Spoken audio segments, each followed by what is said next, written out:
So I don't know about you guys, but I am sick and tired of never seeming to have the workspace that I need for the projects that I'm working on. Today, I think I'm going to try to do something about that.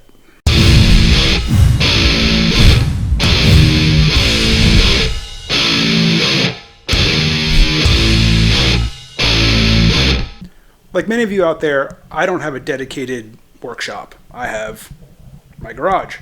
So I always seem to be moving stuff around to work on projects. I mean, for example, when I did that flag, I had my miter saw actually in my driveway on the ground. That was just what I had available at the time. I've also done projects where I set up on a folding table and I do my work there. But I always have to seem to tear it down to move it to do other things or to get something or whatever. I just don't have enough workspace. I mean, I do have a workbench here, but that always seems to have stuff on it and not just clutter. I mean, yeah, there's clutter on it, but not just that. I mean, there's, might it be metal shavings or some sort of solvent or whatever. Just if I'm doing a woodworking project, that's not stuff that I want to get on the wood.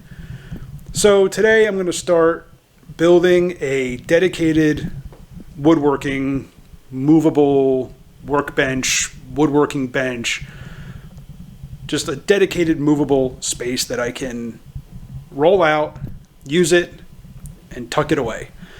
And I'm going to my plan is to incorporate a table saw, my miter saw, maybe a router table, some T-clamp rails so that I can clamp work and use them as clamps and use them as maybe some saw stops.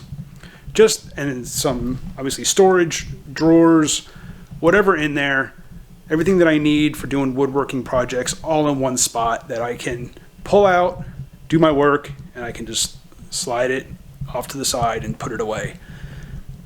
That's my plan. So today, I'm going to start with building the base. Now, I don't have any real plans drawn up for this thing, so this should be interesting. There's going to be a multi-part series here while I do bits and pieces and figure out different parts as I go along. But I'm going to kind of build this thing on the fly. I have an idea of what I want, and I'm going to build it on the fly and just do one section at a time. So obviously first thing to do is build a base. Now overall this thing is going to be, I figure 3x6 and about 36 inches tall. And that should be just the right height my table saw is on its own little portable stand and that's right at 36 inches, seems to be a good working height. So that's my plan for this workbench. I'm going to make it 36 inches high and incorporate, hopefully use some of it as an outfeed table for the table saw. Again, miter station, router table, just all kinds of stuff. So let's start with the base.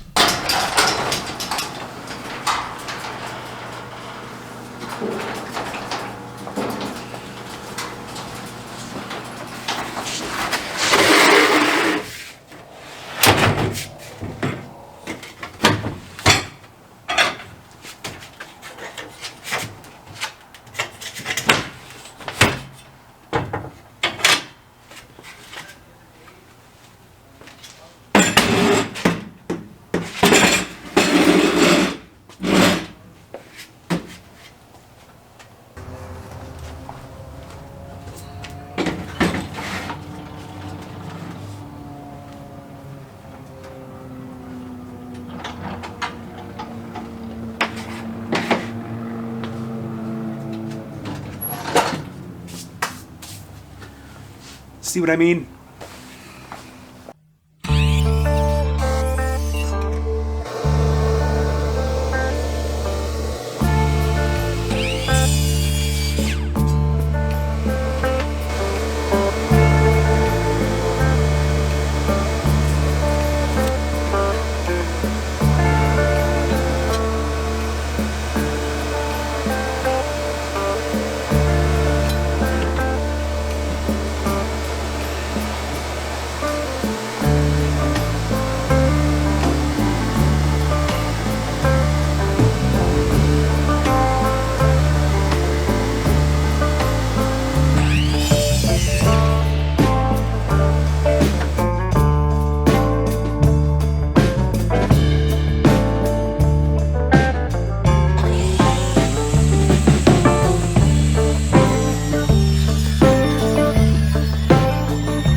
think my miter saw is just about on its last legs. I started to have some issues there with the pivot point for the saw blade for the arm.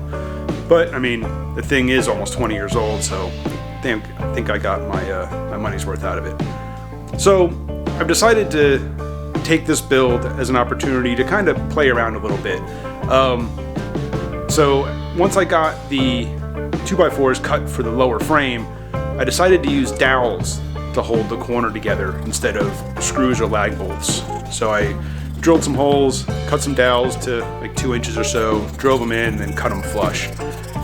Then I also added some 3/8 particle board to the base. That was just some old shelving I had lying around. I figured I'd cut that to size and use that. The base particle board pieces aren't really structural. They're just kind of to help hold everything square. They're not going to really holding any weight. All the weight's going to be taken up by the bottom frame. I'm going to be using 4x4 posts in the corners, and then obviously the top piece and internal plywood cabinets or boxes I'm going to be building. All the weight's going to be transferred through those points, and there's not really going to be any weight on the base itself. So I just used some stuff I had lying around.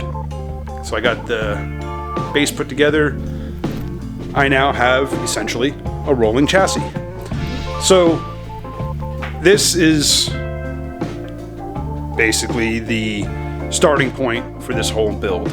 I've got casters in each corner that lock, and not only do they lock the wheel, but they keep the caster from pivoting when they lock. And then I have 2 swivel casters that don't lock in the middle, just to help support some of that weight. But the rolling chassis is done. Now that I've got the chassis done, the next step will be probably to add the 4x4 posts in the corners and to build the shelf for the table saw. I feel everything is going to kind of key off of those locations. So that'll be the next video. So thanks for watching, and I'll see y'all in the next one.